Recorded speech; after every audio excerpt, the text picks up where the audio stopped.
Picture this. You're sitting on the couch, enjoying some fresh popcorn, watching your favorite action movie. Life is good. Suddenly, you hear something from the screen that makes your ears perk up. The heroes have to infiltrate a banquet thrown by the richest man in town in order to gain crucial intel about their mission. Next thing you know, all your heroes have shed their combat gear and are suited up in slick tuxedos and stunning gowns as they make their way into high society. This scene setup is everywhere in movies, TV shows, and video games. More often than not, there's a single scene or sequence that involves the characters getting all dressed up, seemingly out of nowhere.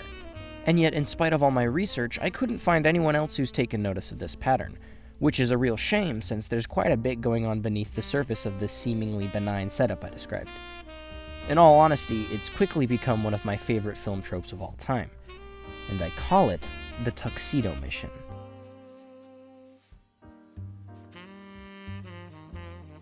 Let's start with the basics. What exactly is a Tuxedo Mission anyways? Well, I've managed to pinpoint the Tuxedo Mission down to its two essential components. First, the scene has to have a fancy/formal setting, and the characters have to be wearing fancy/formal clothes. Despite the name, the specific clothes don't necessarily have to be tuxedos, mind you. Suits, dresses, traditional ceremonial garb, whatever. They just have to be wearing clothes, and the clothes have to be fancy. Second, there has to be some specific goal relevant to the larger plot outside of just attending the fancy event. So instead of our heroes just being at a rich guy's party, they'd be at a rich guy's party in order to rob him, or at a rich guy's party to meet up with an elite informant who's going to be at the party. There has to be a specific action goal in mind, or else it would be all tuxedo and no mission. But enough setup. What does a tuxedo mission look like in practice? Check out the opening scene from Indiana Jones and the Temple of Doom. We find our hero in a fancy nightclub in Shanghai dressed up in a snazzy white tux. Between the chatter of partygoers and the rambunctious showgirl performances, we learn that Indy's here to carry out a trade with the Chinese mafia. Negotiations go south, and Indiana finds himself poisoned.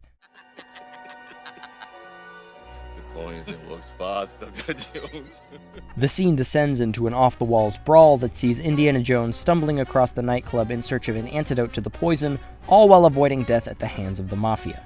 This scene has it all. Indiana's dapper white tuxedo absolutely counts as dress clothes, while the Shanghai nightclub is our formal setting. We also have our action goal. Indy's gotta trade an ancient artifact with the mafia in exchange for a diamond. This scene from Temple of Doom is a textbook example of everything a movie needs to have a great tuxedo mission. So by now we all have a good idea of what the tuxedo mission looks like, but what is it that makes them so effective? What makes them so fun? Well, for starters, dressing up. There's something exciting about seeing our favorite characters get dressed up for one reason or another that's very engaging to audiences.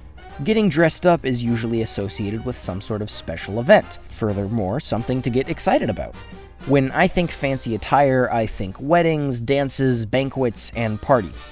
All, in my opinion, are exciting events, and this connotation helps the audience get excited as well. On top of that, in many cases, the fun of a tuxedo mission has to do with the fact that we wouldn't normally see our heroes in these sorts of clothes otherwise. Let's circle back to Indiana Jones. This may very well be the only scene in the franchise where Indy wears dress clothes. We expect to see Indiana Jones in a sweaty explorer outfit with his dusty hat exploring some musty, abandoned temple. That's why it's so entertaining and engaging when our expectations get subverted and we see him in a slick white tuxedo in Shanghai. That subversion of expectations combined with the connotations that fancy clothes equal special event is a signifier to the audience that the tuxedo mission is something special, moreover something to pay attention to. With all this being said, I think this observation perfectly explains why James Bond films don't feel as much like tuxedo missions. He's practically always wearing a tux. The entire franchise is one big tuxedo mission. Seeing James Bond in a tux is something they've come to expect from the franchise, whereas the best tuxedo missions are something unexpected from the franchise. And it's not just the setting that gets diversified in a tuxedo mission either. They're also a great way to do some character building. How does the protagonist react to high society? Do they like dressing up, or do they think it's dumb? What does this new fancy setting reveal to us about their personality? Perhaps the seemingly dumb, rough-around-the-edges character actually has the social graces of a prince. Or maybe the cool and collected spy really can't handle her alcohol. As a result of being placed in this new environment, the audience has a chance to see new sides of the character that were previously unexplored. Tuxedo missions are fun is the main point. It's fun to dress up, and therefore it's fun to see our favorite characters dress up. And most of all, it's fun to see a new side of them when they're forced to engage in situations that are way outside of their toolkit as a result of being placed in a fancy setting. But playing dress-up in high society is only fun for so long, and usually the characters can't keep up the fancy etiquette forever. Eventually, one of them slips up and things quickly go off the rails, bringing us to the last piece of a great tuxedo mission, when it all goes horribly wrong. It'd be pretty boring if the action heroes got all dressed up to go to a fancy party and then just did fancy party stuff the entire time. The opening scene from Temple of Doom would be much less engaging if, instead of devolving into a high-stakes shootout, Indy just sipped cocktails the whole time and everything went off without a hitch.